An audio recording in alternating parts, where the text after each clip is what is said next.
Y si la decisión más difícil de tu vida no trajera ninguna recompensa, ¿aún así harías lo correcto? En una ciudad partida entre el escaparate y el abandono, un niño crece sin juguetes, pero con principios. Cuando el azar pone en sus manos algo valioso, él no ve una oportunidad, sino una elección. En vez de ceder al hambre o al rencor, decide proteger aquello que no es suyo. Porque en el fondo, aún herido, todavía guarda la voz dulce que le decía: hacer lo correcto nunca pesa en el corazón. Si esta historia te ha interesado, no olvides suscribirte a nuestro canal y dinos desde qué ciudad nos estás viendo. Continuamos. La ciudad de Valencia despertaba como siempre lo hacía, con el olor salado del mar mezclado con el diésel de los camiones que cruzaban las avenidas rumbo al puerto. Era una ciudad de contrastes violentos, donde edificios de cristal reflejaban el sol de la mañana como espejos del progreso, mientras en los callejones cercanos al muelle, entre construcciones antiguas y muros desconchados, la miseria insistía en existir, terca y silenciosa. Para quien pasaba en coche por las avenidas principales, la ciudad parecía próspera, organizada, casi europea, con sus jardines bien cuidados y sus anchos paseos marítimos. Pero bastaba con desviar la mirada unos metros hacia un lado, bastaba con cruzar una calle menos transitada para darse cuenta de que allí, como en tantos otros lugares de España, la desigualdad no era solo una estadística, sino una herida abierta que sangraba todos los días. Gabriel tenía 10 años y conocía Valencia por sus entrañas. No la Valencia de las postales, de los paseos en bicicleta por la orilla o de los apartamentos con vistas al mar. Gabriel conocía la Valencia de los contenedores oxidados, de los callejones donde el sol apenas entraba, de las plazas donde se dormía con un ojo abierto y el otro casi cerrándose, siempre alerta. No recordaba exactamente cuándo había dejado de tener una casa. Los recuerdos se mezclaban como las olas del mar, una cubriendo a la otra, dejando solo trozos de imágenes que a veces salían a la superficie sin previo aviso. Se acordaba de su madre, doña Celia, una mujer delgada de manos encallecidas y sonrisa cansada, que lavaba ropa para otros y cosía durante la noche para poder pagar el alquiler de una diminuta habitación en el Cerro de la Malvarrosa. Se acordaba del olor a jabón en pastilla, del ruido de la vieja máquina de coser que su madre insistía en arreglar sola, y de su voz tarareando en voz baja mientras planchaba la ropa ajena. La madre tenía una frase que repetía siempre, como si fuera una oración, como si fuera un escudo contra el mundo que se empeñaba en ser cruel con ellos. Gabriel la oía casi todos los días, especialmente cuando volvía de la calle, trayendo algo que había encontrado en la basura, alguna botella para vender, algún trozo de metal que podría darle unas pocas monedas. Doña Celia lo miraba con aquellos ojos castaños y profundos y le decía, con voz mansa pero firme: «Lo que no es tuyo pesa en el corazón, aunque el mundo diga que a nadie le importa». Gabriel no entendía muy bien qué significaba aquello cuando era más pequeño, pero la frase se le había quedado pegada en la cabeza como un chicle en el zapato, imposible de quitar. Entonces llegó la enfermedad. Llegó despacio, como una sombra que va apoderándose de una habitación poco a poco, hasta que ya no hay luz. La madre empezó a toser, luego a adelgazar, después a no poder trabajar más. Las medicinas eran caras, el centro de salud estaba lejos, las colas eran interminables. Gabriel vio a su madre consumirse en cuestión de meses, vio su cuerpo volverse demasiado pequeño para sus huesos, vio la luz de sus ojos apagarse como una vela al final de la acera. Cuando ella partió, se llevó consigo lo poco que aún quedaba de estabilidad en la vida del niño. Sin dinero para el alquiler, Gabriel fue desahuciado. Sin parientes cercanos, sin documentos en regla, sin nadie que pudiera o quisiera asumir la responsabilidad por él, acabó en las calles. Al principio fue difícil. Gabriel lloraba todas las noches, apretando contra el pecho una camiseta vieja de su madre que aún guardaba su olor. Dormía bajo marquesinas, compartía restos de comida con perros callejeros. Huía de adultos que lo miraban con intenciones que el niño no comprendía del todo, Bat, que lo llenaban de miedo. Con el tiempo, aprendió a sobrevivir. Descubrió dónde conseguir comida, dónde dormir con menos riesgo, dónde bañarse en fuentes públicas cuando nadie miraba. Conoció a otros niños y niñas en la misma situación, formó alianzas frágiles, aprendió a desconfiar y a confiar al mismo tiempo, porque en las calles la línea entre amigo y enemigo era más fina que un cabello. El puerto se convirtió en su territorio. Allí, entre contenedores apilados como bloques de construcción gigantes, entre camiones que iban y venían cargados de mercancías de todo el mundo, Gabriel encontraba cosas que otras personas tiraban. A veces era comida aún envasada, a veces era ropa que se podía usar o vender, a veces era solo basura, pero Gabriel rebuscaba todo con la paciencia de un buscador de oro. Él no robaba. Esa era una línea que se negaba a cruzar, incluso cuando el hambre apretaba tanto que parecía que su estómago se lo iba a comer por dentro. Recordaba a su madre, su frase, y aquello era como una muralla invisible que le impedía coger lo que no era suyo. Aquella tarde de mayo, el cielo estaba cargado de nubes grises que amenazaban con lluvia, pero no caían, como si solo se estuvieran burlando de la ciudad. Gabriel estaba cerca de los contenedores de la zona portuaria, donde las grandes empresas vertían sus residuos en cubas industriales. Era un lugar peligroso, lleno de camiones haciendo maniobras, pero también era un lugar donde a veces se encontraban verdaderos tesoros, al menos para alguien como Gabriel. Acababa de sacar una bolsa de plástico rota de dentro de una cuba, cuando vio, medio escondido entre papeles mojados y restos de embalajes, un sobre. No era un sobre común, era grueso, del tipo que se usa para documentos importantes, hecho de papel marrón resistente. En la esquina superior derecha había un logotipo impreso en azul y dorado, elegante y sofisticado. Gabriel cogió el sobre con cuidado, limpiando la suciedad que se pegaba en los bordes. El logotipo era de una empresa que conocía de nombre, porque veía su nombre estampado en edificios, en camiones, en vallas publicitarias por la ciudad. Grupo Alvarenga, importaciones y logística. Era una de las mayores empresas de Valencia, quizás de toda la comunidad. Gabriel sintió el peso del sobre en sus manos. Había algo dentro, eso era seguro. Papeles, muchos papeles. Su primera reacción fue de curiosidad, abrirlo y ver qué había dentro. Pero entonces, la voz de su madre resonó en su cabeza, tan clara como si doña Celia estuviera a su lado en ese momento, susurrándole al oído. «Luis, que no es tuyo pesa en el corazón». Gabriel cerró los ojos por un instante, sintió el viento frío de la tarde golpeándole el rostro, oyó el ruido de las grúas trabajando a lo lejos, el grito de los estibadores, el silbato de los barcos. Entonces tomó una decisión. No iba a abrir el sobre. Iba a devolverlo. Si aquello era lo suficientemente importante como para estar en un sobre bonito como ese, con el logo de una empresa grande, entonces alguien debía estar buscándolo. Alguien lo necesitaba. Y Gabriel no era un ladrón. No lo era. Su madre le había enseñado algo mejor que eso. Guardó el sobre con cuidado debajo de la camiseta, protegiéndolo del viento y la humedad, y salió del puerto caminando despacio, pensando en lo que iba a hacer. Por la noche, cuando finalmente encontró un lugar relativamente seguro para dormir, un hueco debajo de una escalera en la parte trasera de un edificio de oficinas abandonado, Gabriel usó el sobre como almohada. No era cómodo, pero era firme y de alguna manera le hacía sentirse menos solo. Se quedó allí tumbado, mirando el cielo oscuro a través de una grieta en el techo, imaginando quién era el dueño de aquel sobre.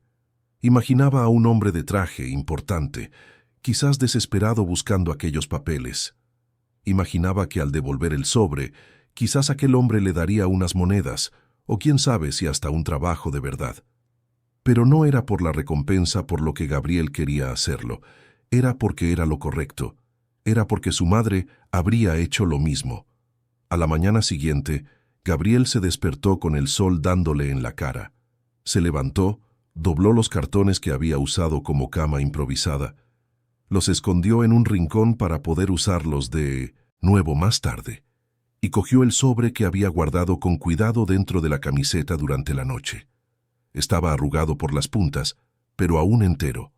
Fue hasta una fuente en una placita cercana, donde algunos jubilados ya empezaban a reunirse para jugar al dominó, y se lavó la cara con el agua helada. Se mojó el pelo, se pasó las manos intentando domar los rizos rebeldes, se limpió la suciedad de las uñas como pudo. Se miró la ropa. La camiseta estaba descolorida y tenía algunos agujeros, pero estaba limpia. Los pantalones cortos vaqueros estaban raídos, pero aún le servían. Las chanclas de goma estaban gastadas, pero no tenían agujeros. Inspiró hondo, sujetando el sobre contra el pecho, y empezó a caminar. Desde el puerto hasta el barrio de los rascacielos era una caminata larga. Gabriel conocía el camino porque a veces iba hasta allí para pedir limosna cerca de los restaurantes caros, aunque no le gustaba mucho hacerlo. El barrio era otro mundo.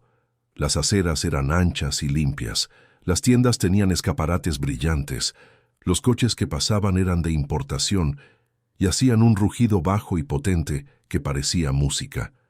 La gente caminaba rápido, siempre mirando, sus móviles siempre con prisa, siempre con cara de tener algo muy importante que hacer. Gabriel caminaba despacio, sujetando el sobre, sintiéndose cada vez más pequeño a medida que se acercaba a la dirección que había visto impresa en el papel. Cuando finalmente llegó frente al edificio del Grupo Alvarenga, Gabriel tuvo que levantar la cabeza casi hasta que le dolió el cuello para ver la cima. Era una torre de cristal espejado que subía directa hacia el cielo, reflejando las nubes y los otros edificios de alrededor. La entrada principal tenía puertas automáticas de cristal templado, y Gabriel podía ver a través de ellas un vestíbulo enorme, con suelo de mármol y macetas con plantas gigantes. Había gente entrando y saliendo todo el tiempo, todos vestidos con ropa elegante, llevando maletines de cuero y tazas de café en vasos desechables sofisticados.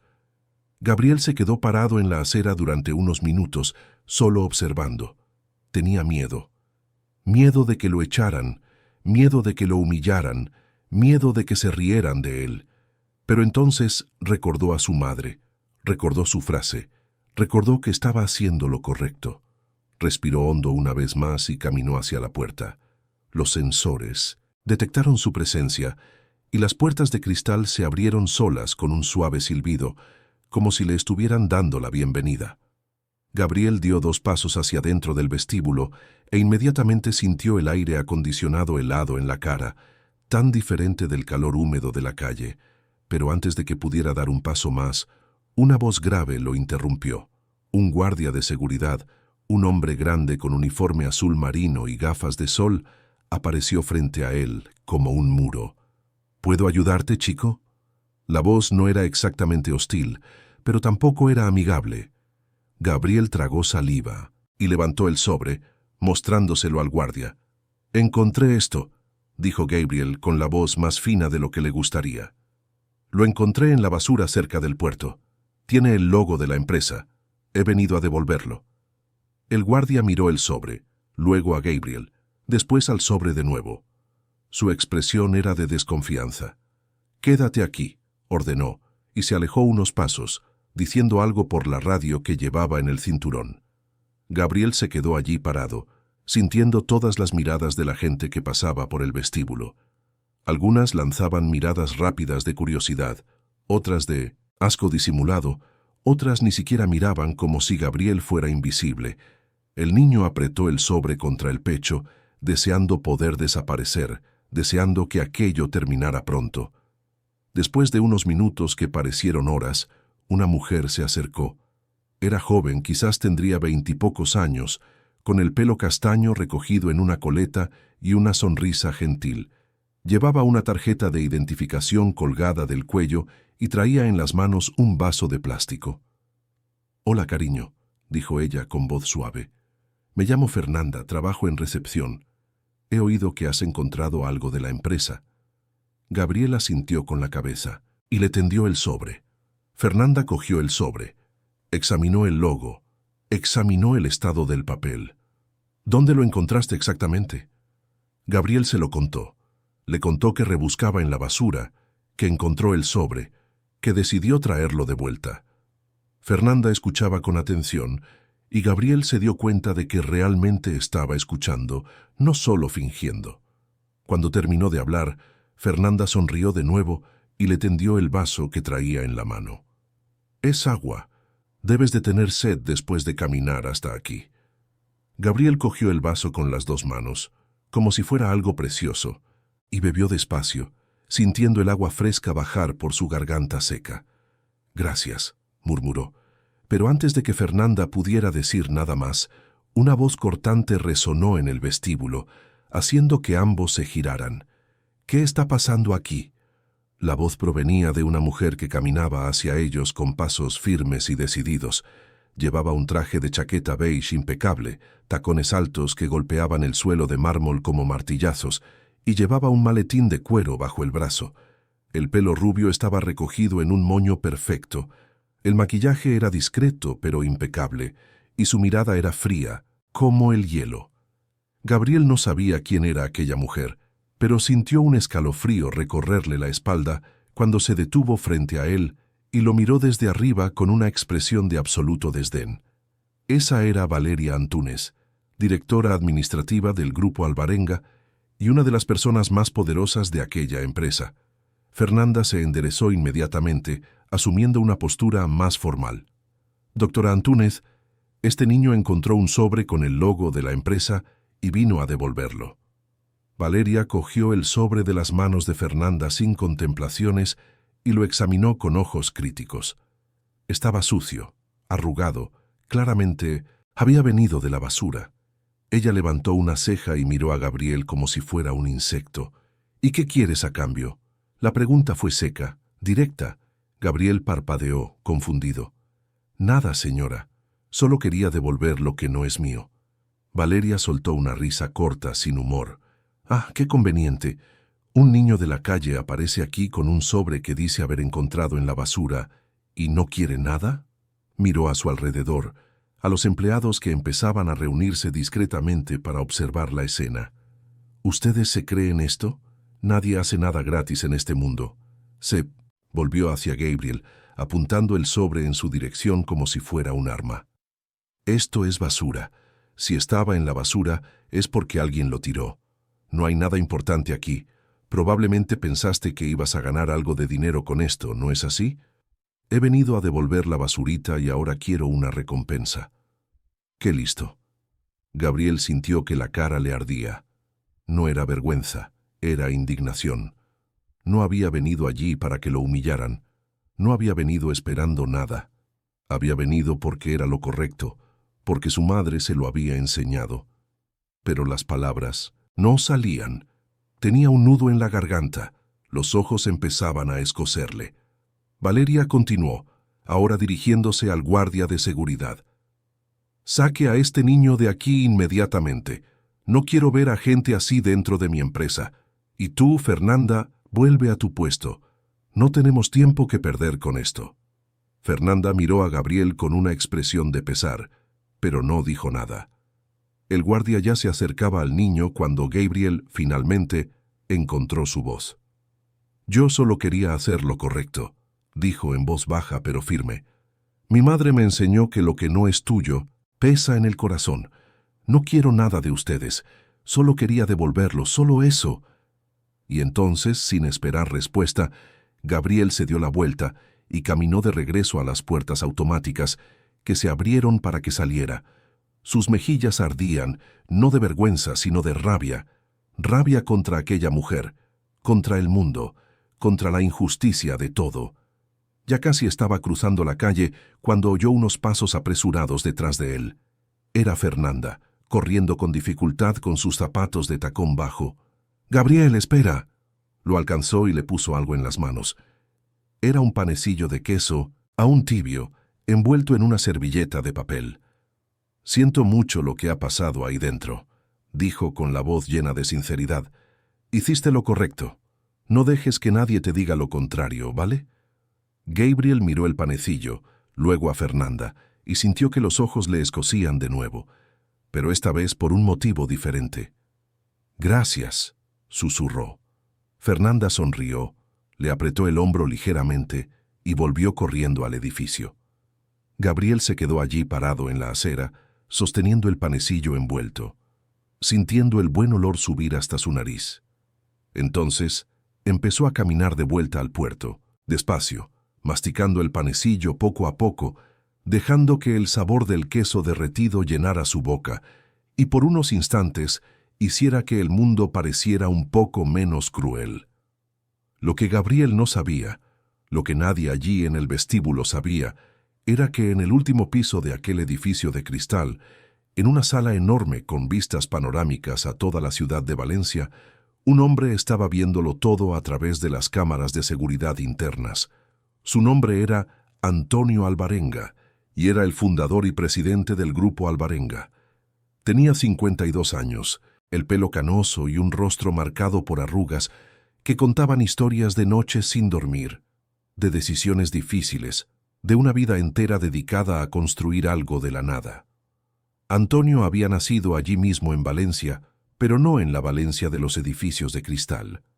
Había nacido en una chabola de madera en el Cerro de la Malvarrosa, hijo de un estibador y de una lavandera, crecido entre la pobreza y la lucha diaria por la supervivencia.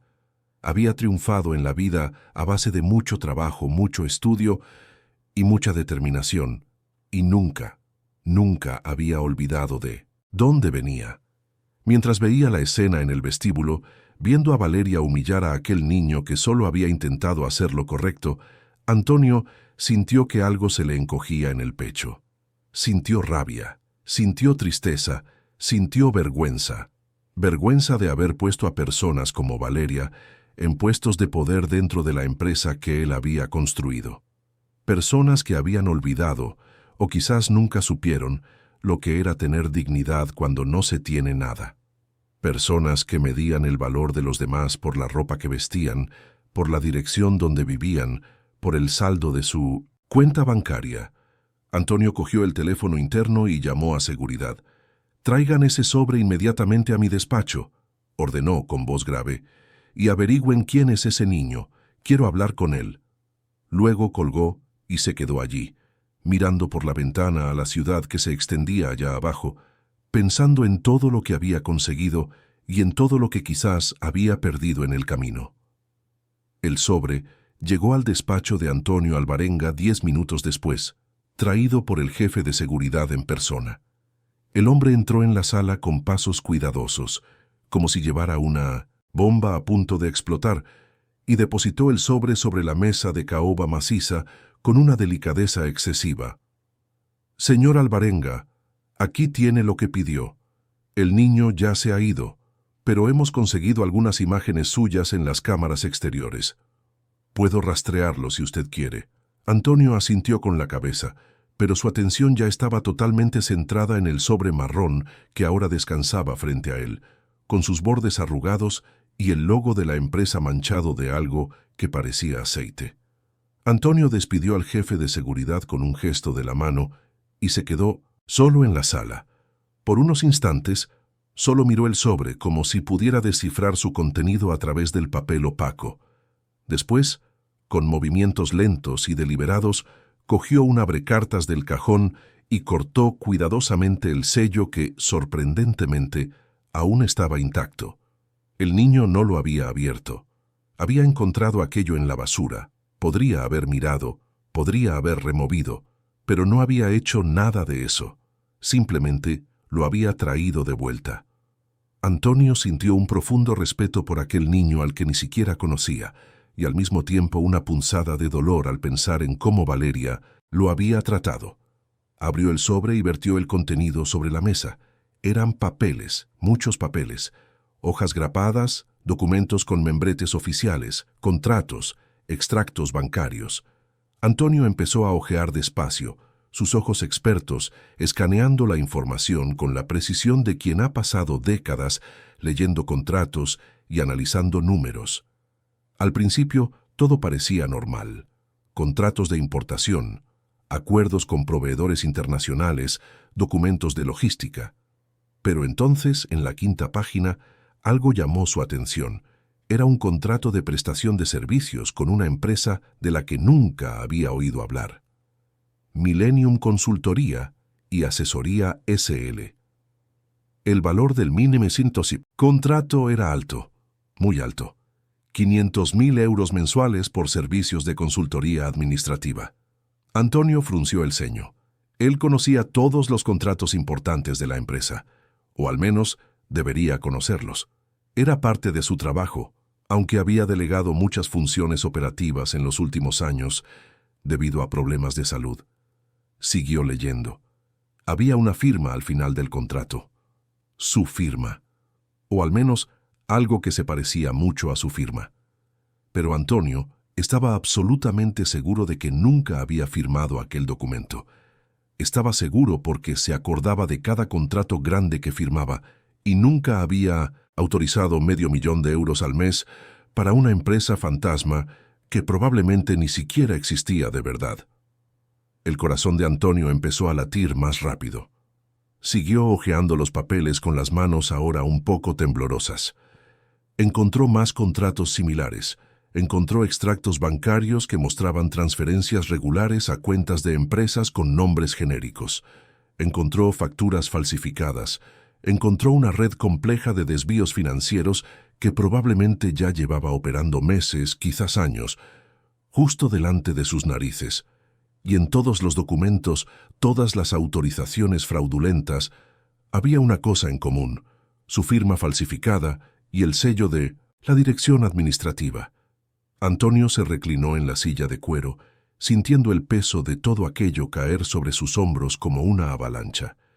Alguien dentro de la empresa, alguien con acceso a documentos sensibles, alguien con poder suficiente para crear contratos y mover dinero, le estaba robando. Estaba robando a la empresa que él había construido con sus propias manos, ladrillo a ladrillo, contrato a contrato. Y lo peor de todo era que tenía una sospecha muy fuerte de quién era esa persona. Valeria Antúnez había asumido la dirección administrativa hacía 3 años, traída por recomendación de un miembro del consejo que era amigo suyo. Antonio había aceptado la contratación porque parecía competente, eficiente, alguien que podía quitarle el peso administrativo y dejarle centrarse en estrategias de expansión. Pero quizás había sido un error enorme.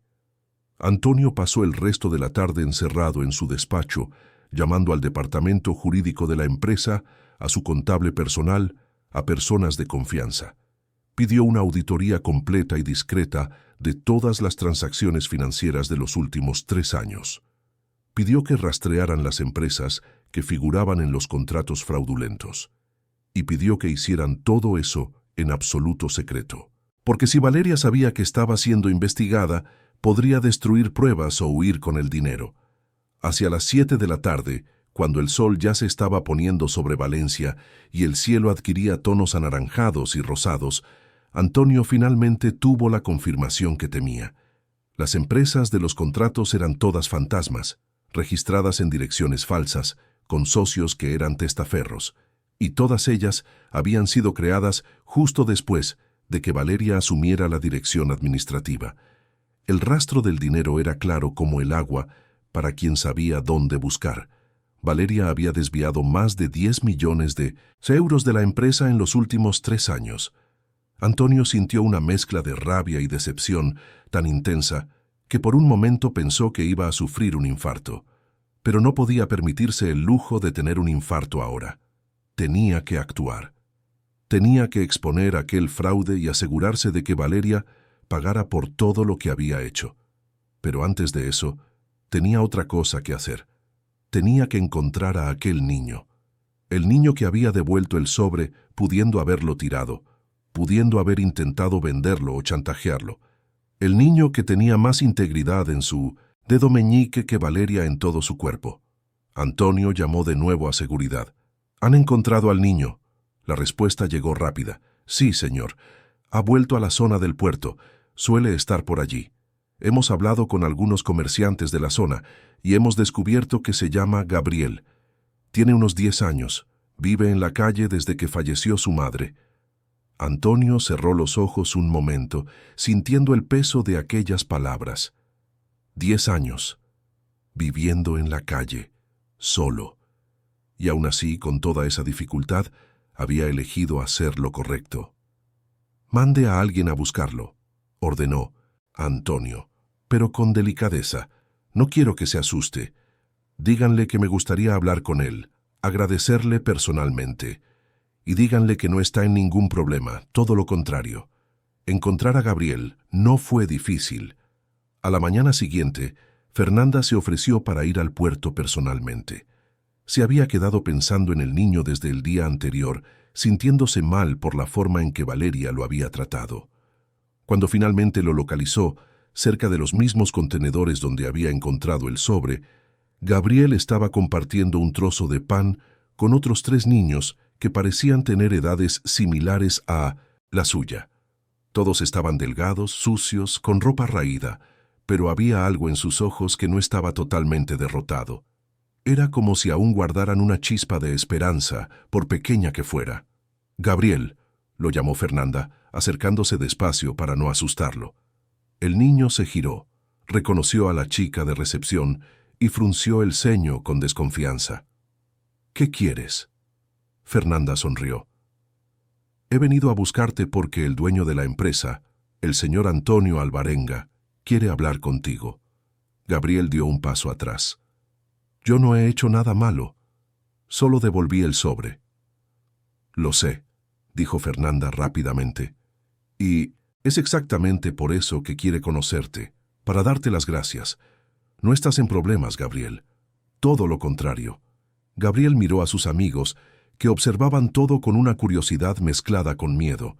Luego volvió a mirar a Fernanda. «¿Me va a dar dinero?». «No lo sé», respondió Fernanda honestamente, «pero sé que se quedó muy impresionado con lo que hiciste y quiere hablar contigo. ¿Vienes?». Gabriel pensó durante un largo momento. Una parte de él quería negarse, quería continuar su vida sin involucrarse con aquella gente rica que lo había humillado.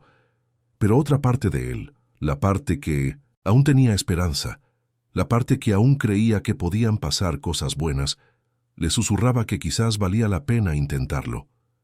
«Está bien», dijo finalmente. «Voy».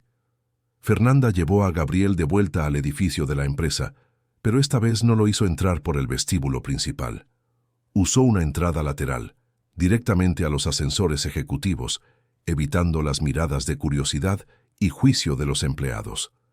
Dentro del ascensor, Gabriel permaneció en silencio, observando los números de los pisos subir cada vez más alto. Cuando finalmente las puertas se abrieron en el último piso, salió a un pasillo elegante, con una alfombra mullida y paredes decoradas con cuadros modernos. Fernanda lo guió hasta una puerta doble de madera oscura, llamó suavemente y abrió. El despacho de Antonio Alvarenga era inmenso. Tenía una pared entera de cristal con vistas a toda la ciudad. Una mesa enorme, estanterías llenas de libros y trofeos, y un sofá de cuero que parecía costar más que todo lo que Gabriel había visto en su vida.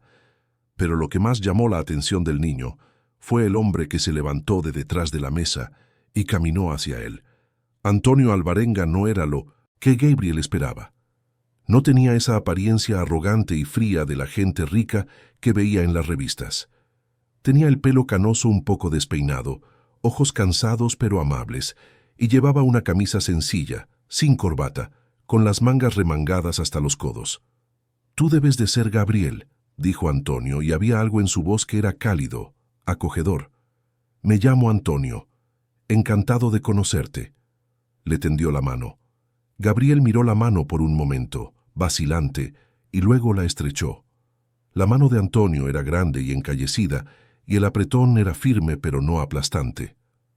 «Por favor, siéntate», dijo Antonio señalando el sofá. «¿Quieres algo de beber? ¿Agua? ¿Zumo? ¿Un refresco?». Gabriel asintió, con la garganta de repente muy seca. Antonio le pidió a Fernanda que trajera zumos y algo de comer. Cuando se quedaron solos, Antonio se sentó en un sillón frente al niño, inclinándose hacia adelante con los codos en las rodillas. «Gabriel, vi lo que pasó ayer en el vestíbulo», comenzó Antonio, y su voz estaba cargada de emoción. «Vi cómo te trataron, y quiero que sepas que me siento avergonzado. Avergonzado de tener a gente así trabajando en mi empresa. Avergonzado de no haberme dado cuenta antes del tipo de gente que estaba poniendo en puestos de poder. Hiciste algo increíble al traer ese sobre de vuelta. Mucha gente, adultos incluidos, no habría hecho lo mismo. Gabriel no sabía qué decir, así que se quedó callado. Antonio continuó. Ese sobre que encontraste contenía pruebas de algo muy serio. Pruebas de que alguien dentro de esta empresa estaba robando dinero, falsificando documentos, usando mi nombre para hacer cosas malas. Y si no fuera por ti, si simplemente hubieras tirado ese sobre o se lo hubieras vendido a alguien, quizás nunca lo habría descubierto. Me has salvado, Gabriel. Has salvado la empresa que he pasado toda mi vida construyendo. Gabriel parpadeó, procesando aquellas palabras. No sabía que había nada importante dentro, admitió.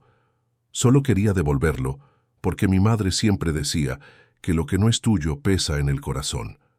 Antonio sintió que le escocían los ojos. Tu madre era una mujer muy sabia, dijo suavemente. Cuéntame sobre ella si quieres. Y Gabriel se lo contó.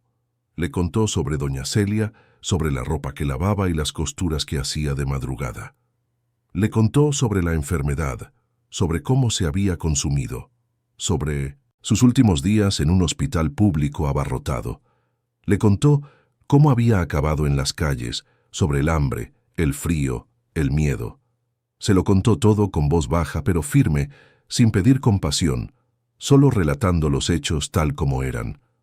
Antonio escuchó todo en silencio, y cuando Gabriel terminó, había lágrimas en los ojos del hombre más rico de aquel edificio. «¿Sabes, Gabriel?», dijo Antonio después de un momento, secándose discretamente los ojos con el dorso de la mano. «Yo crecí en un lugar muy parecido al tuyo. Mi padre era estibador aquí en el puerto de Valencia. Mi madre lavaba ropa para otros. Vivíamos en una chabola de madera en el Cerro de la Malvarrosa, y hubo épocas en las que no teníamos qué comer. Sé lo que es pasar hambre, sé lo que es despertarse en mitad de la noche con frío y no tener suficientes mantas. Sé lo que es que te miren por encima del hombro por la ropa que llevas o el lugar donde vives.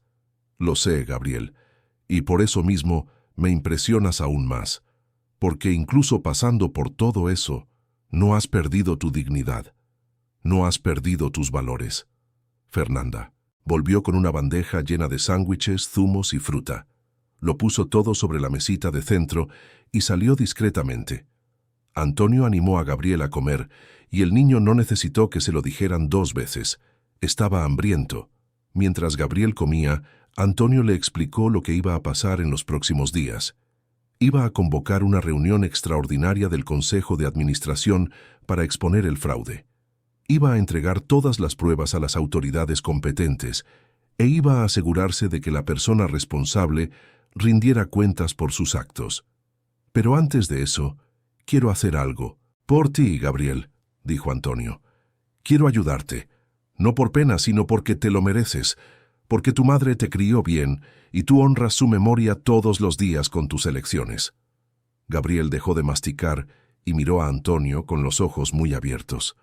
«¿Ayudarme cómo?». Antonio respiró hondo. Hace mucho tiempo que quería crear un instituto para ayudar a niños en situación de vulnerabilidad, darles educación, vivienda, apoyo psicológico, oportunidades de verdad.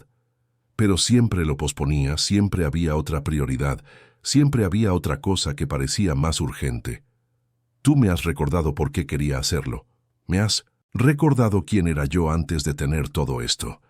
Así que voy a crear ese instituto y tú serás el primer beneficiado, no como un favor, sino como un derecho. Todo el mundo merece una oportunidad, Gabriel, especialmente la gente buena como tú. Gabriel no pudo contener las lágrimas. Corrieron por su rostro delgado, limpiando surcos en la suciedad acumulada. Antonio se levantó, fue hacia el niño y le puso la mano en el hombro. «No tienes que llorar», dijo amablemente. «Solo tienes que seguir siendo quien eres, seguir honrando a tu madre, seguir haciendo lo correcto, incluso cuando es difícil. ¿Puedes hacer eso?». Gabriel asintió con la cabeza, incapaz de hablar por el nudo que tenía en la garganta. En los días siguientes, las cosas sucedieron rápido. Antonio movilizó a su equipo jurídico, reunió todas las pruebas, hizo copias de todos los documentos, mandó auditar cada céntimo que había sido desviado, rastreó cada empresa fantasma, conectó todos los puntos del fraude, y cuando finalmente lo tuvo todo en sus manos, convocó la reunión extraordinaria que lo cambiaría todo. Era un jueves lluvioso cuando todos los miembros del Consejo de Administración se reunieron en la sala de conferencias del último piso. Valeria Antúnez entró con su habitual confianza arrogante, vistiendo otro impecable traje de chaqueta, llevando su maletín de cuero como si fuera un escudo. Saludó a todos con sonrisas calculadas, se sentó en la silla como si fuera un trono, y esperó a que comenzara la reunión, sin la menor idea de lo que estaba a punto de suceder. Antonio estaba en la cabecera de la mesa, con una expresión seria que todos reconocían como el presagio de algo importante. «Buenos días a todos», comenzó. «Les agradezco su presencia en esta reunión extraordinaria. El asunto que vamos a tratar hoy es grave y cambiará el rumbo de esta empresa. Antes de empezar, quiero que sepan que todo lo que se dirá aquí está documentado, probado y ya ha sido remitido a las autoridades competentes». Un murmullo recorrió la sala. Valeria frunció ligeramente el ceño, pero mantuvo la compostura. Antonio continuó. «Hace 3 días, un niño de 10 años que vive en la calle entró en este edificio llevando un sobre que había encontrado en la basura. Ese niño podría haber ignorado el sobre, podría haberlo tirado, podría haber intentado aprovecharse de la situación, pero no hizo nada de eso. Vino hasta aquí para devolver lo que no era suyo, sin esperar absolutamente nada a cambio. Algunos de ustedes saben de quién estoy hablando. Algunos de ustedes vieron cómo fue tratado ese niño aquí dentro». Valeria sintió un nudo en el estómago, pero mantuvo el rostro impasible. Antonio cogió un sobre grueso que estaba frente a él, el mismo sobre que Gabriel había traído, ahora limpio y organizado. «Dentro de este sobre», continuó, «había documentos que exponen un fraude sistemático que ha estado ocurriendo en esta empresa durante al menos 3 años. Contratos con empresas fantasma, desvíos de dinero, firmas falsificadas. Todo orquestado por alguien con acceso privilegiado a información sensible, alguien que abusó de la confianza que se depositó en ella. Si estuvieras en el lugar de Antonio, habrías confrontado a la persona responsable delante de todos o habrías manejado la situación de forma más privada. Cuéntanoslo en los comentarios». El silencio en la sala era tan absoluto que se podía oír la lluvia golpear en las ventanas. Antonio abrió el sobre y comenzó a distribuir copias de los documentos a todos en la mesa. Contratos fraudulentos, extractos bancarios, registros de empresas testaferro. Cada página era una prueba irrefutable. Y mientras todos leían con expresiones cada vez más impactadas, Antonio finalmente dijo lo que todos ya habían empezado a sospechar. «La persona responsable de este fraude está en esta sala en este momento.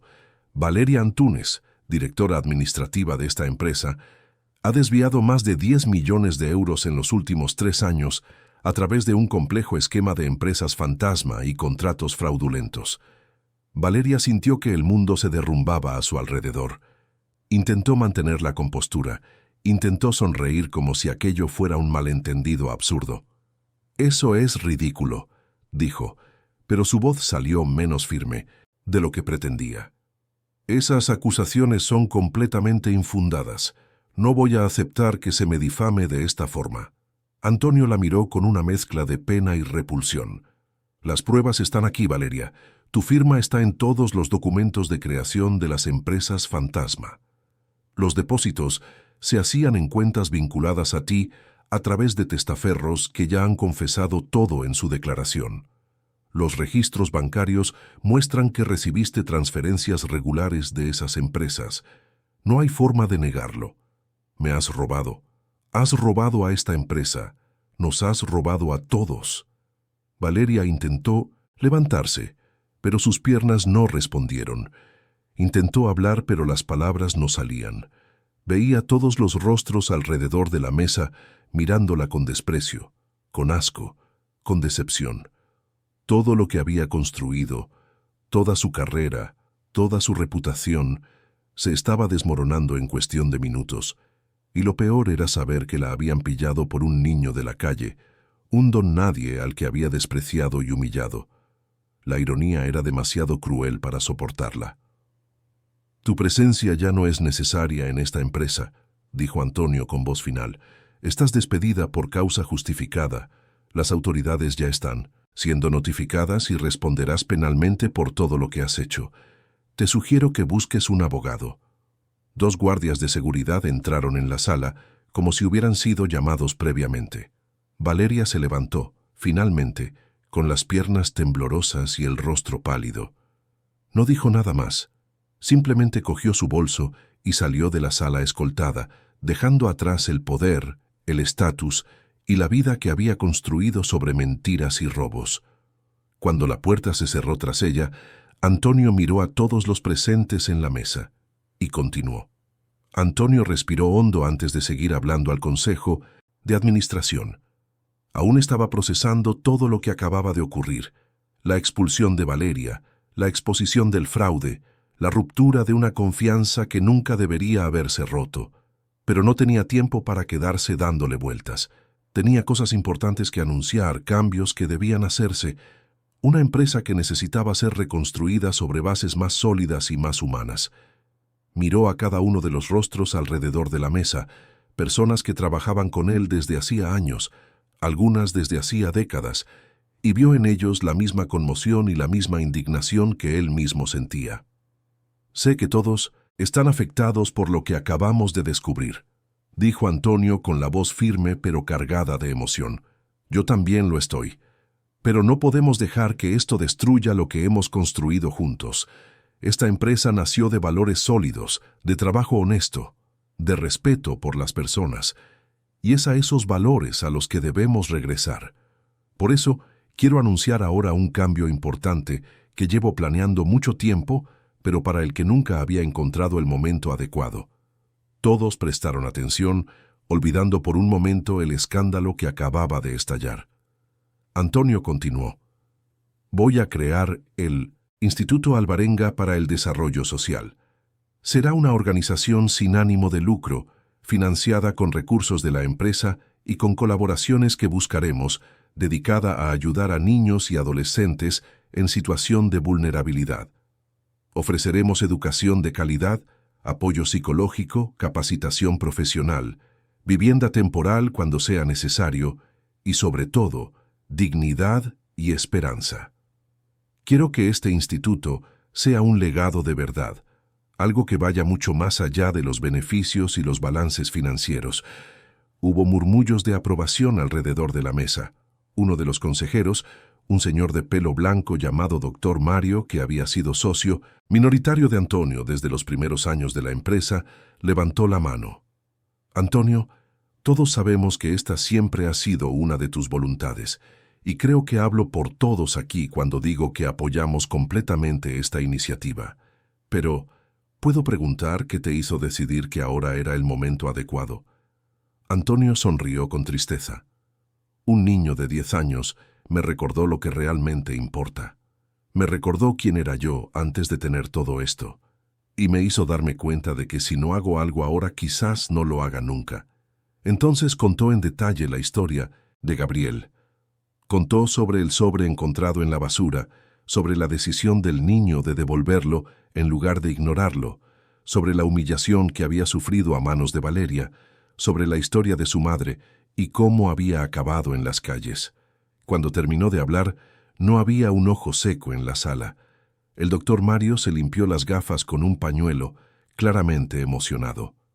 «¿Ese niño será el primer beneficiado del instituto?», Antonio asintió. «Ya está recibiendo los cuidados necesarios. Fernanda, nuestra recepcionista, que fue la única persona lo suficientemente decente como para tratar a Gabriel. Con respeto desde el primer momento, está ayudando a coordinarlo todo. Pero sí, Gabriel será el primero, y espero que sea el primero de muchos». En las semanas siguientes, la vida de Gabriel comenzó a cambiar de formas que nunca había imaginado posibles. Antonio No hizo promesas vacías. Hizo que sucedieran. Contrató a una trabajadora social llamada Doña Regina, una mujer de mediana edad con experiencia en trabajar con niños en situación de calle, para que fuera la coordinadora del caso de Gabriel. Doña Regina era una persona especial, de esas que parecen haber nacido para cuidar de los demás. Tenía el pelo rizado empezando a encanecer, una sonrisa permanente en el rostro y una paciencia infinita. El primer día que conoció a Gabriel, no lo trató como a un pobrecito o como a un proyecto social. Lo trató como a una persona, con dignidad y respeto. «Hola, Gabriel», dijo estrechándole la mano firmemente. «Me llamo Regina y voy a trabajar contigo en los próximos meses para asegurarme de que tengas todo lo que necesitas para construir una vida mejor. Pero quiero dejar una cosa clara desde el principio. No voy a hacer las cosas por ti, voy a hacer las cosas contigo. Tendrás voz, tendrás opciones, participarás en todas las decisiones sobre tu vida. ¿Te parece bien así?» Gabriel, que estaba acostumbrado a que los adultos tomaran decisiones por él o simplemente ignoraran su existencia, se sorprendió. Asintió aún procesando que alguien le estuviera preguntando su opinión sobre algo. El primer paso fue cuidar de su salud. Gabriel pasó por una batería de exámenes médicos completos. Descubrieron que estaba desnutrido, con anemia, algunas deficiencias vitamínicas y problemas en los dientes que debían ser tratados. Nada que fuera demasiado grave si se trataba a tiempo, pero todo lo que se esperaba de un niño que había vivido en la calle. Comenzó un tratamiento nutricional supervisado, con comidas equilibradas 3 veces al día.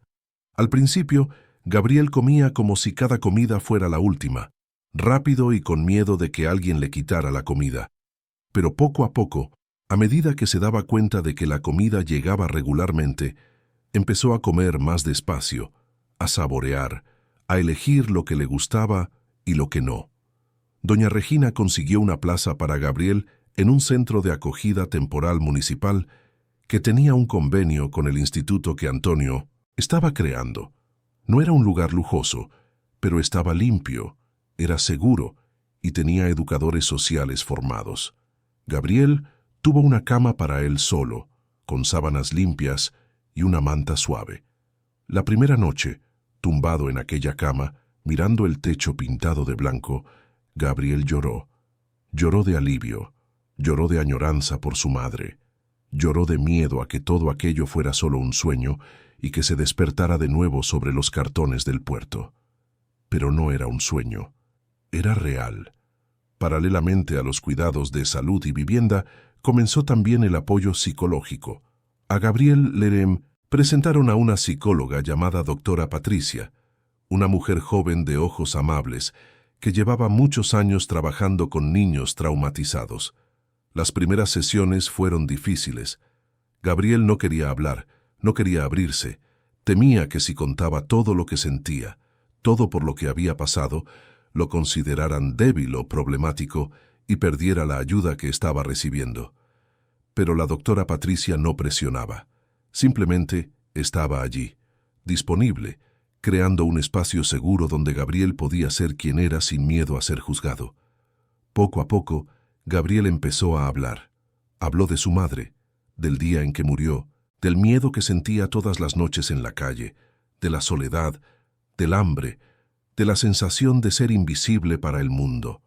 Habló también de la rabia que sentía, de la injusticia de todo, de por qué él y no otros niños, de por qué su madre tuvo que enfermar, de por qué el mundo era tan cruel.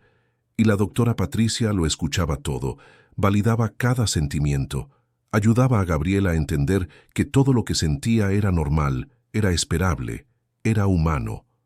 «Has pasado por cosas que ningún niño debería pasar, Gabriel», le dijo en una de las sesiones. «Y el hecho de que estés aquí, vivo, cuerdo, intentando construir una vida mejor, demuestra lo fuerte que eres. Nunca dudes de tu fuerza». Mientras todo esto sucedía, Antonio trabajaba incansablemente en la estructuración formal del instituto. Contrató a un equipo especializado en gestión de ONGs, abrió una cuenta bancaria específica para los recursos del instituto, empezó a buscar colaboraciones con colegios, universidades, empresas que quisieran contribuir. La noticia de un empresario multimillonario creando un instituto social después de haber sido salvado por un niño de la calle se extendió por los medios como la pólvora. Los reporteros querían entrevistar a Antonio, querían entrevistar a Gabriel, querían fotografiar, filmar, convertirlo todo en una historia sensacionalista. Pero Antonio protegió a Gabriel ferozmente de esa exposición. Rechazó todas las entrevistas que involucraran al niño, dio órdenes estrictas de que nadie le tomara fotos sin autorización, garantizó que la privacidad de Gabriel fuera respetada por encima de todo. Gabriel no es una pieza publicitaria, dijo Antonio en una rueda de prensa que dio solo. Es un niño que merece crecer en paz, lejos de los focos, construyendo su vida a su propio ritmo. El instituto existirá para ayudar no solo a él, sino a cientos de otros niños.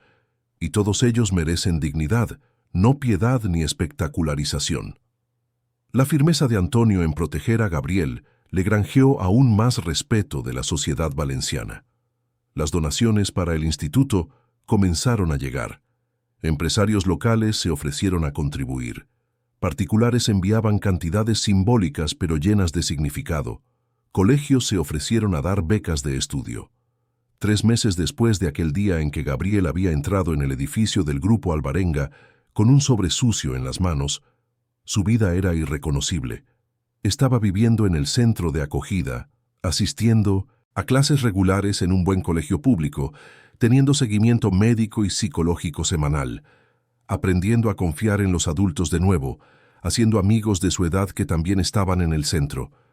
Su cuerpo estaba más sano, había ganado peso, su rostro tenía color en lugar de la palidez enfermiza de antes, le habían arreglado los dientes, le habían cortado el pelo, su ropa estaba limpia y en buen estado, pero más que nada, lo que había cambiado era el brillo en sus ojos. Gabriel había vuelto a sonreír, había vuelto a soñar, había vuelto a creer que el futuro podía ser diferente del pasado. Antonio visitaba a Gabriel regularmente, no de forma invasiva o excesiva, sino lo suficiente para que el niño supiera que no estaba solo, que tenía a alguien que se preocupaba por él, que creía en él. A veces solo conversaban, sentados en un banco de un parque, comiendo helado y hablando de cosas sencillas, de fútbol, del colegio, de los sueños de Gabriel para el futuro. Otras veces, Antonio llevaba a Gabriel a conocer lugares, el oceanográfico, el jardín botánico, el mirador de la Sierra Calderona desde donde se veía toda la ciudad de Valencia extendida allá abajo como un mapa vivo. En una de esas visitas, cuando estaban en el mirador observando la ciudad, Gabriel preguntó algo que le había estado rondando por la cabeza durante semanas. «Señor Antonio, ¿por qué está haciendo todo esto por mí?» Antonio miró al niño, luego a la ciudad allá abajo y de vuelta a Gabriel. «Porque me recordaste algo que había olvidado», respondió. «Me recordaste que el éxito no vale nada si perdemos la humanidad por el camino. Podrías haber ignorado ese sobre, podrías haberte aprovechado de la situación, pero no lo hiciste. Hiciste lo correcto, incluso cuando era difícil. Eso es raro, Gabriel, muy raro. Y quiero que sepas que la bondad no es debilidad, es la mayor fuerza que existe». Gabriel se quedó en silencio por un momento, procesando aquellas palabras. Luego dijo en voz baja: «Mi madre solía decir eso, que hacer lo correcto a veces duele, pero que es lo que te deja dormir en paz por la noche». Antonio sintió un nudo en la garganta. «Tu madre era una mujer sabia, Gabriel, muy sabia, y estaría orgullosa de ti, muy orgullosa». Gabriel sintió que las lágrimas subían, pero no las contuvo. Dejó que corrieran libremente por su rostro, mientras miraba la ciudad que había sido tan cruel con él, pero que ahora, de alguna manera, comenzaba a parecer un lugar al que podía pertenecer. Mientras tanto, el caso de Valeria Antúnez seguía su curso en la justicia. Las pruebas eran tan contundentes que ni siquiera intentó negar el fraude. Su abogado negoció un acuerdo de culpabilidad en el que ella delató a otros implicados en el esquema, algunos proveedores que recibían sobornos, algunos empleados que hacían la vista gorda. A cambio consiguió reducir un poco la pena que probablemente recibiría, pero, incluso con el acuerdo, El daño en su vida era total. Su reputación estaba destruida. Nadie en el mercado quería contratarla. Sus amigos se habían alejado. Su familia estaba avergonzada. Ella, que había pasado años construyendo una imagen de ejecutiva exitosa y poderosa, ahora era conocida solo como la mujer que había robado millones y había sido desenmascarada por un niño de la calle. El grupo Alvarenga, por otro lado, se recuperó rápidamente del escándalo. Antonio implementó nuevos controles internos, contrató a una empresa de auditoría externa para revisar todos los procesos y, lo más importante, cambió la cultura de la empresa. Creó un código ético riguroso, implementó canales de denuncia anónimos, comenzó a valorar más el carácter de las personas que solo sus cualificaciones técnicas. La empresa pasó a ser vista como un ejemplo de cómo se pueden hacer negocios de forma ética y responsable. Y el instituto que Antonio había creado se convirtió en la joya de la corona, el proyecto que más orgullo traía a toda la corporación. 6 meses después de aquel fatídico día, el Instituto Alvarenga para el Desarrollo Social fue inaugurado oficialmente. Antonio había comprado y reformado un antiguo edificio en el centro de Minonecent, Valencia, transformándolo en un espacio acogedor y funcional. Tenía aulas, biblioteca, sala de informática, espacio de convivencia, consultas para atención psicológica y médica, cocina comunitaria e incluso una pequeña pista deportiva en la azotea. El equipo estaba formado por educadores sociales, psicólogos, trabajadores sociales, profesores, todos formados y comprometidos con la misión de transformar vidas. La inauguración se programó para un sábado soleado de noviembre. La ceremonia sería pequeña, íntima, con solo algunas autoridades locales, colaboradores del instituto, miembros del consejo de la empresa y, por supuesto, los primeros niños que serían atendidos, entre ellos Gabriel.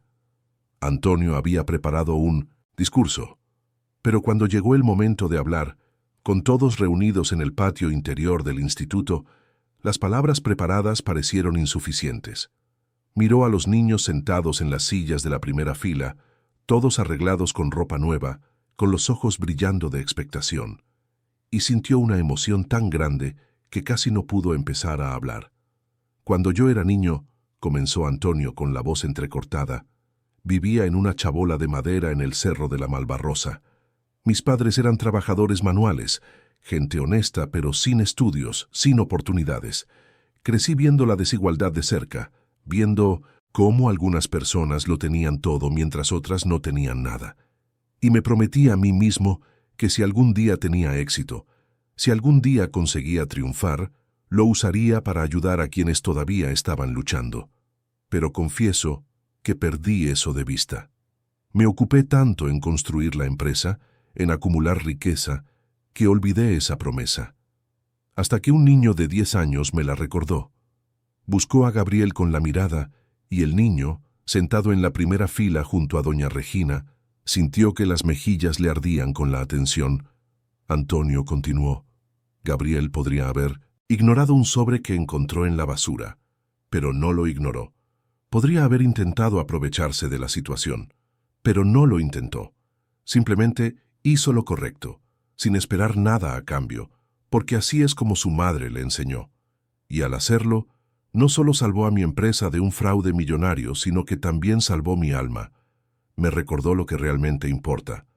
Me recordó que valores como la honestidad, la integridad y la bondad son más importantes que cualquier beneficio, cualquier poder, cualquier estatus. Antonio hizo una pausa, se secó discretamente los ojos. Este instituto existe gracias a Gabriel, pero existirá para todos los niños y adolescentes que necesiten una oportunidad, una ocasión, alguien que crea en ellos. No vamos a ofrecer caridad, vamos a ofrecer dignidad. No vamos a ofrecer compasión, vamos a ofrecer respeto y oportunidades reales. Y espero que de aquí salgan personas que transformen no solo sus propias vidas, sino la vida de toda nuestra sociedad. Porque cuando invertimos en nuestros niños, cuando creemos en ellos, cuando les damos las herramientas necesarias, no hay límite para lo que pueden lograr. Los aplausos fueron largos y calurosos. Muchos de los presentes lloraban abiertamente. Después del discurso, hubo la tradicional ceremonia de corte de cinta, con Gabriel siendo invitado por Antonio para sujetar las tijeras junto a él. Cuando la cinta se partió y todos aplaudieron de nuevo, Gabriel sintió una alegría tan pura, tan completa, que pensó que el corazón le iba a explotar en el pecho. En ese momento, con el sol dándole en la cara y el sonido de los aplausos llenando sus oídos, sintió la presencia de su madre. No de forma sobrenatural o mística, sino de forma profunda y verdadera. Sintió que doña Celia estaría orgullosa de él. Sintió que había honrado sus enseñanzas. Sintió que no había traicionado la confianza que ella había depositado en él antes de partir.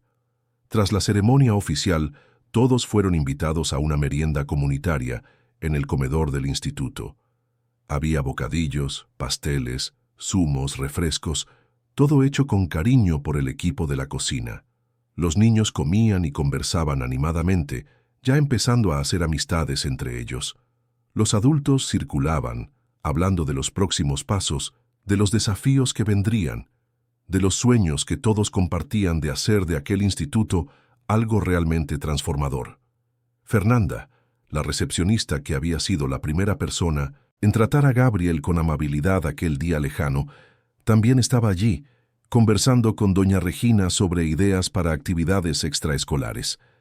Antonio circuló por el comedor, saludando a todos, agradeciendo a los colaboradores y donantes, pero siempre manteniendo a Gabriel en el rabillo del ojo. Veía cómo el niño interactuaba con los otros niños, todavía un poco tímido, pero visiblemente más seguro de sí mismo que meses atrás. Veía cómo sonreía, cómo le brillaban los ojos, cómo parecía estar encontrando finalmente su lugar en el mundo. Y Antonio supo, con absoluta certeza, que había hecho lo correcto, que todo el dinero invertido, todo el tiempo dedicado, todo el esfuerzo empleado había valido la pena. Al final de la tarde, cuando los invitados comenzaron a irse y el movimiento en el instituto disminuyó, Antonio llamó a Gabriel para una conversación privada. Fueron a la biblioteca del instituto, un espacio acogedor con estanterías de madera llenas de libros nuevos, sillones cómodos y grandes ventanas que dejaban entrar la luz del sol poniente. Se sentaron uno al lado del otro en uno de los sillones y se quedaron allí en silencio por unos momentos, simplemente disfrutando de la tranquilidad del lugar. Gabriel, dijo, Antonio finalmente rompiendo el silencio, sabes que este instituto existe por ti, pero quiero que sepas también que no me debes nada. No me debes gratitud eterna, no me debes lealtad ciega, no me debes nada. Lo que hemos hecho aquí ha sido reconocer algo que debería ser obvio, el derecho de todo niño a tener oportunidades, a tener cuidados, a tener un futuro, ¿me entiendes? Gabriel asintió, pero Antonio continuó. Quiero que crezcas sabiendo que tu vida te pertenece, continuó Antonio, las palabras saliendo del corazón, que puedes tomar decisiones, seguir tus propios caminos, ser quien quieras ser. No, necesitas sentirte presionado a ser perfecto, a ser un ejemplo para nadie, a corresponder a las expectativas. Solo necesitas ser tú mismo, honesto, verdadero, de la manera que tu madre te enseñó. El resto encajará de forma natural. Gabriel miró a Antonio con los ojos llenos de emoción. Lo sé, señor Antonio, y también sé que usted no hizo todo esto esperando nada a cambio, pero quiero que sepa que esto ha cambiado mi vida. De verdad. Antes pensaba que no tenía futuro, que iba a morir en la calle como mucha gente muere. Ahora sé que puedo ser algo, puedo estudiar, tener un trabajo de verdad, ayudar a otras personas como me están ayudando a mí. Antonio sonrió, con los ojos llorosos. Exactamente eso, Gabriel. Has captado la esencia de todo. No se trata de que me agradezcas eternamente. Se trata de que vivas bien, crezcas bien, y cuando llegue tu turno ayudes a otras personas también. Así es como cambiamos el mundo. Un acto de bondad a la vez, una persona ayudando a otra. Los dos se quedaron allí sentados en la biblioteca silenciosa, dos seres humanos separados por décadas de edad y mundos de experiencia, pero unidos por algo mucho más fuerte que cualquier diferencia. La creencia compartida de que la bondad importa, de que hacer lo correcto importa, de que cada persona tiene valor independientemente de dónde venga o cuánto tenga. Las semanas siguientes a la inauguración del instituto fueron de intensa actividad. Los niños comenzaron las clases regulares, tanto académicas como de refuerzo, dependiendo de las necesidades de cada uno. Hubo talleres de arte, de música, de deportes. La biblioteca vivía llena de niños descubriendo el placer de la lectura. La sala de informática estaba siempre disputada, con niños y niñas aprendiendo a usar ordenadores, muchos por primera vez en su vida. El espacio de convivencia se transformó en un lugar de risas, de amistades naciendo, de niños que finalmente podían ser niños en lugar de pequeños adultos luchando por sobrevivir. Gabriel destacó especialmente en las clases de literatura. Descubrió que amaba leer, que amaba perderse en historias de otros mundos, otras vidas, otras posibilidades. La profesora de lengua, doña Marcia, una señora de gafas de colores y entusiasmo contagioso, notó el talento del niño y comenzó a animarlo a escribir sus propias historias. Al principio, a Gabriel le daba vergüenza. Pensaba que sus historias no eran lo suficientemente buenas. Pero doña Marcia era persistente. «Tienes una voz única, Gabriel», le decía, «una perspectiva que pocos tienen. Escribir sobre lo que has vivido, sobre lo que has sentido, puede ayudar a otras personas que están pasando por lo mismo. Puede hacer que se sientan menos solas». Entonces Gabriel comenzó a escribir. Pequeños textos al principio, solo párrafos inconexos sobre recuerdos de su madre, sobre noches en la calle, sobre el miedo y la soledad. Pero poco a poco los textos fueron creciendo, ganando estructura, convirtiéndose en historias completas. Y eran historias poderosas, crudas, honestas, llenas de emoción real. Doña Marcia estaba impresionada con la madurez emocional de Gabriel, con su capacidad de transformar el dolor en arte. En una de las reuniones mensuales que Antonio tenía con los educadores del instituto para seguir el progreso de los niños, doña Marcia le mostró algunos textos de Gabriel. Antonio leyó cada palabra con creciente atención, sintiendo un profundo orgullo, pero también una tristeza al ver en las palabras del niño todo el sufrimiento que había pasado. «Este niño tiene un don», dijo doña Marcia, «y lo más importante, tiene algo que decir. Necesitamos seguir animándolo». Antonio estuvo de acuerdo de inmediato. Le compró a Gabriel una colección de libros de grandes escritores españoles: Cervantes, Lorca, Carmen Laforet, Miguel Delibes. También le compró cuadernos bonitos, bolígrafos de calidad, todo lo que Gabriel necesitara para seguir desarrollando su escritura. Cuando le entregó los regalos a Gabriel, solo le dijo: «Sigue escribiendo, sigue contando tus historias. El mundo necesita oírlas». Pasó un año desde aquel día en que Gabriel había encontrado el sobre en la basura del puerto. Un año que parecía una vida entera, tantas cosas habían cambiado. Gabriel ahora tenía 11 años, estaba en sexto de primaria, viviendo en una casa de acogida mejor estructurada que el centro inicial, con solo otros 6 niños y 2 educadores residentes. Estaba sano, bien alimentado, asistía al colegio regularmente y sacaba buenas notas. Tenía amigos, tenía aficiones, tenía sueños. Quería ser escritor cuando creciera. Quería contar historias que ayudaran a las personas a entenderse mejor unas a otras. El Instituto Alvarenga estaba floreciendo. Ya atendía a 50 niños y adolescentes regularmente. Había ampliado las colaboraciones con colegios y empresas. Recibía donaciones constantes de personas físicas y jurídicas. Antonio había contratado a una directora ejecutiva para el instituto, doña Teresa, una mujer con 20 años de experiencia en gestión de ONGs, para garantizar que todo funcionara de forma profesional y sostenible. El instituto no era solo una iniciativa bonita sobre el papel, era una organización funcional, eficiente, que realmente estaba cambiando vidas de forma concreta y medible. Valeria Antúnez, por otro lado, había sido condenada a 5 años de prisión, con derecho a cumplir en régimen semiabierto debido a su acuerdo de culpabilidad y colaboración. Pero incluso con la pena reducida, su vida estaba destruida de formas que iban mucho más allá de la prisión física. Había perdido todo lo que había construido, toda la reputación, todas las relaciones, todo el estatus. A veces, en las noches silenciosas de la cárcel, tumbada en la estrecha litera, Valeria pensaba en aquel niño de la calle al que había humillado. Pensaba en lo cruel que había sido, en cómo lo había juzgado basándose solo en la apariencia, en cómo había asumido lo peor sobre sus intenciones. Y sentía vergüenza, una vergüenza profunda y ardiente que no pasaba con el tiempo, solo crecía. En una de las sesiones con la psicóloga de la cárcel, Valeria finalmente confesó lo que más la atormentaba. No es ni siquiera la prisión, dijo con la voz quebrada. Es saber que fui capaz de tratar a un niño de esa manera, un niño que solo intentaba hacer lo correcto. Lo miré y vi nada, ningún valor, ninguna humanidad. Solo vi a alguien que no merecía mi tiempo ni mi consideración. Y ahora me doy cuenta de que quien no tenía humanidad era yo. La psicóloga escuchó con atención. ¿Y qué puedes hacer con esa conciencia ahora, Valeria? Valeria se secó las lágrimas que corrían por su rostro. No sé si puedo hacer algo, pero quizás cuando salga de aquí pueda intentar ser una persona mejor.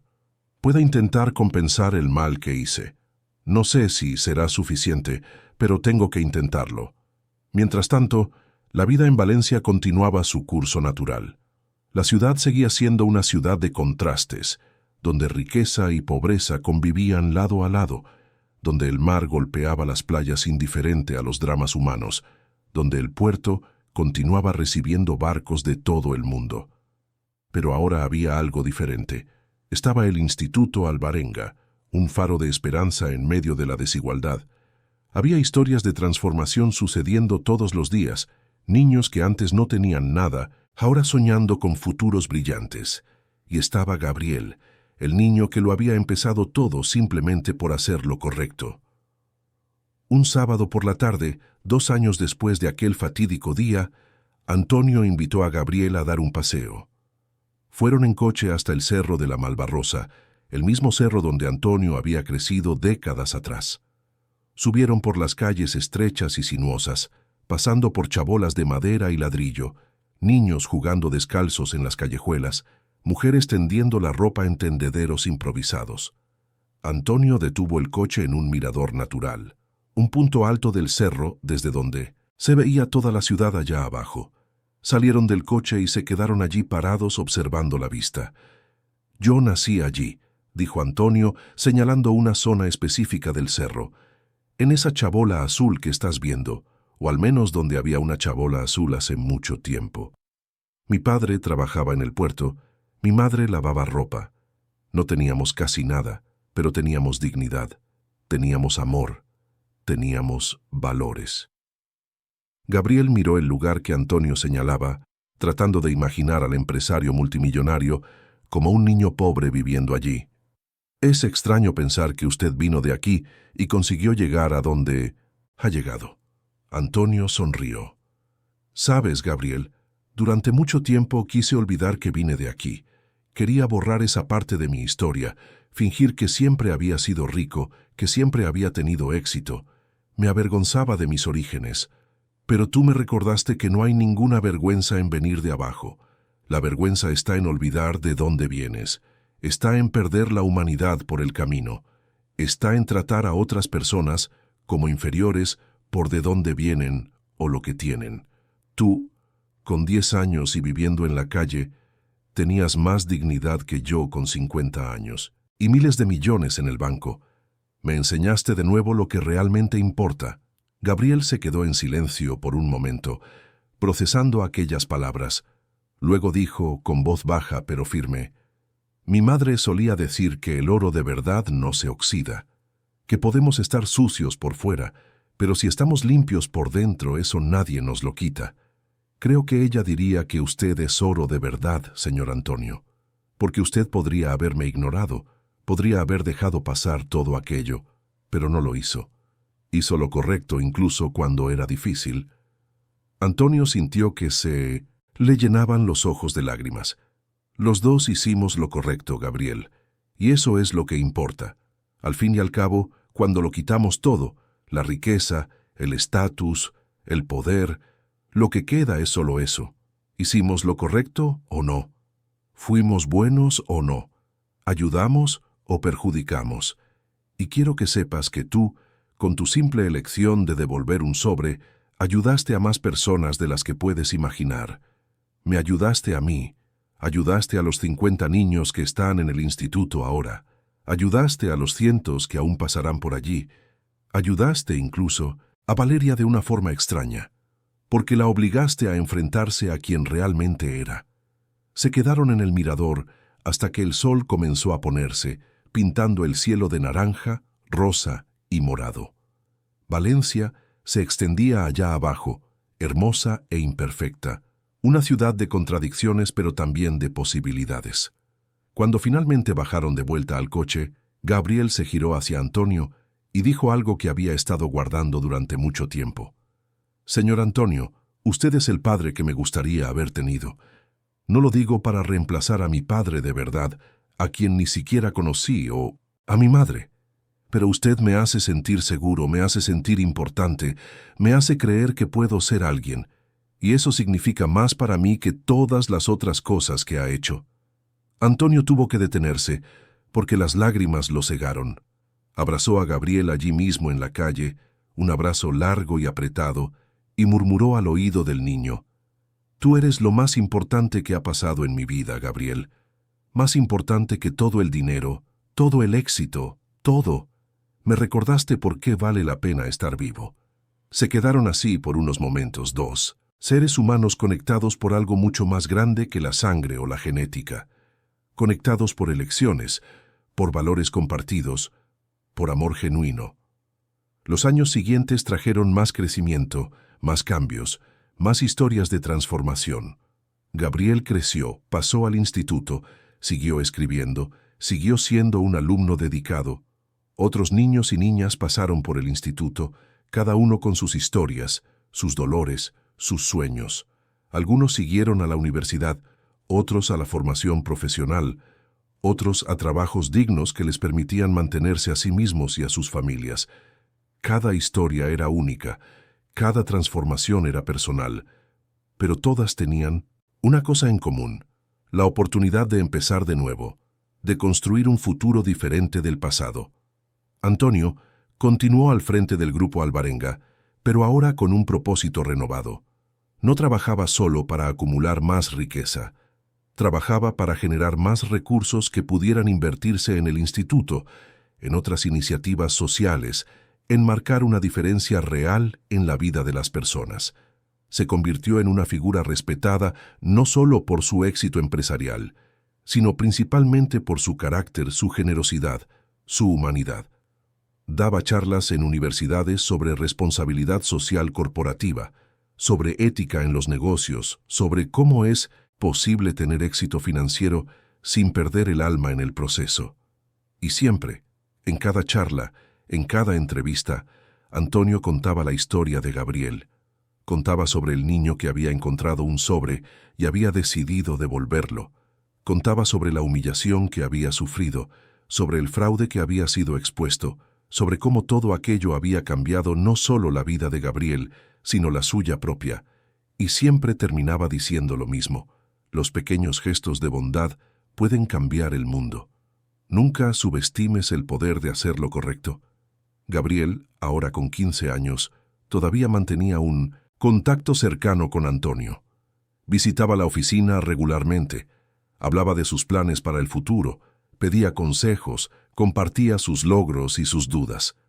Se había convertido en un joven articulado, seguro pero humilde, inteligente y profundamente empático. Escribía constantemente, había ganado algunos concursos literarios para jóvenes escritores, soñaba con publicar un libro algún día contando su propia historia y las historias de otros niños que habían pasado por situaciones similares. Una tarde de diciembre, con Valencia viviendo ese calor húmedo característico del verano, Gabriel estaba en el instituto ayudando a organizar una fiesta de fin de año para todos los niños atendidos. Se había convertido en una especie de mentor informal para los más pequeños, especialmente para aquellos que llegaban asustados, desconfiados, sin creer que les pudieran pasar cosas buenas. Gabriel entendía exactamente lo que sentían porque había sentido lo mismo, y usaba su propia historia como ejemplo, como prueba de que sí era posible reconstruir la vida, sí era posible encontrar un camino mejor. En ese momento, mientras ayudaba a colgar adornos de colores en el comedor, riendo con los niños que corrían de un lado a otro emocionados por la fiesta, Gabriel tuvo una epifanía. Se dio cuenta de que era feliz, genuina, profundamente feliz, no porque hubiera olvidado el pasado o porque el dolor de la pérdida de su madre hubiera desaparecido, sino porque había encontrado un propósito, había encontrado a personas que se preocupaban por él, había encontrado un lugar al que pertenecía, y lo más importante, había mantenido su integridad intacta, no había permitido que la dureza de la vida lo convirtiera en una persona amargada o cruel. Había elegido todos los días ser la persona que su madre lo había criado para ser. Cuando la fiesta finalmente tuvo lugar, fue un éxito ruidoso y alegre. Hubo música, comida, juegos, risas. Niños de todas las edades se mezclaban, algunos que llevaban años en el instituto, otros que habían llegado hacía solo semanas, todos unidos por la experiencia compartida de haber sido olvidados por el mundo y luego ser encontrados, acogidos, valorados. Antonio también estaba allí, no como el presidente del consejo o el gran benefactor, sino simplemente como el señor Antonio, el hombre que se sentaba en el suelo para jugar con los niños más pequeños, que hablaba de igual a igual con los adolescentes, que era amado y respetado no por el dinero o el poder, sino por su bondad genuina. Al final de la noche, cuando los niños ya empezaban a cansarse y la fiesta se acercaba a su fin, Antonio pidió la atención de todos. Tenía algo que quería decir. El comedor fue quedando en silencio poco a poco, todas las cabezas girando en su dirección. Antonio no había preparado un discurso formal. Habló desde el corazón, como siempre hacía en las ocasiones realmente importantes. Quiero agradecerles a todos por estar aquí hoy, comenzó, por formar parte de esta familia que hemos creado juntos. Este instituto nació de una idea simple. Todo. El mundo merece una oportunidad. Todo el mundo merece dignidad. Todo el mundo merece ser visto, ser oído, ser valorado. Y ustedes son la prueba viviente de que cuando damos a las personas lo que necesitan, herramientas, apoyo, amor, florecen de maneras maravillosas. Buscó a Gabriel con la mirada y sonrió. Todo esto comenzó con un niño que hizo lo correcto cuando nadie miraba. Un niño que me enseñó de nuevo lo que realmente importa en la vida. Y espero que todos ustedes se lleven esta lección consigo. Siempre, siempre hagan lo correcto. Incluso cuando es difícil. Incluso cuando nadie lo sabrá. Incluso cuando no hay recompensa. Porque eso es lo que define quiénes somos de verdad. Los niños aplaudieron, algunos sin entender completamente la profundidad de aquellas palabras, pero todos sintiendo el amor y la sinceridad detrás de ellas. Gabriel sintió que el pecho se le llenaba de emoción, sintió que le escocían los ojos, pero también sintió una paz profunda. Sabía que estaba exactamente donde debía estar. Sabía que su vida, por muy difícil que hubiera sido el comienzo, tenía significado, tenía propósito, tenía importancia. Aquella noche, después de que todos se fueran y el instituto quedara en silencio, Gabriel y Antonio se quedaron sentados en el porche, mirando las estrellas que brillaban tímidamente a través de la contaminación lumínica de la ciudad. Se quedaron en un silencio cómodo durante un largo rato, simplemente disfrutando de la compañía del otro. Entonces Gabriel dijo casi susurrando, «Creo que mi madre estaría feliz viendo todo esto, viendo cómo se han arreglado las cosas». Antonio le pasó el brazo por los hombros al niño. «Estoy seguro de que está feliz, Gabriel, absolutamente seguro, porque te has convertido exactamente en el tipo de persona que ella te crió para ser. Honesto, bondadoso, fuerte. estaría muy orgullosa. Y así, bajo las estrellas de Valencia, una ciudad donde un niño de la calle y un empresario multimillonario se habían encontrado a través de un sobre tirado en la basura, dos vidas entrelazadas por elecciones correctas y bondad genuina, el futuro se extendía lleno de posibilidades. No era un final de cuento de hadas donde todos los problemas desaparecían mágicamente. Todavía había desafíos por delante, todavía había días difíciles, todavía había una ciudad entera llena de desigualdades que debían ser enfrentadas. Pero también había esperanza, había amor, había la certeza de que los pequeños gestos de bondad pueden sí cambiar el mundo, una persona a la vez, una elección a la vez, un sobre a la vez. Queridos oyentes, esperamos que la historia de Gabriel y Antonio haya tocado su corazón. Si se han emocionado con este viaje de transformación, de cómo un simple gesto de honestidad cambió no solo una vida, sino muchas vidas, hagan clic en el botón de me gusta, suscríbanse al canal y cuéntenos en los comentarios qué es lo que más les ha marcado de esta historia. ¿Harían lo mismo que Gabriel? ¿Devolverían el sobre incluso sin esperar nada a cambio? Dejen su reflexión en los comentarios. Todos los días traemos historias intensas como esta que revelan el lado más profundo del alma humana, que nos recuerdan el poder de la bondad, la importancia de la integridad y cómo cada uno de nosotros tiene el poder de marcar la diferencia en el mundo. Les esperamos en el próximo episodio con otra historia que removerá sus emociones y les hará reflexionar sobre lo que realmente importa en la vida. Hasta pronto.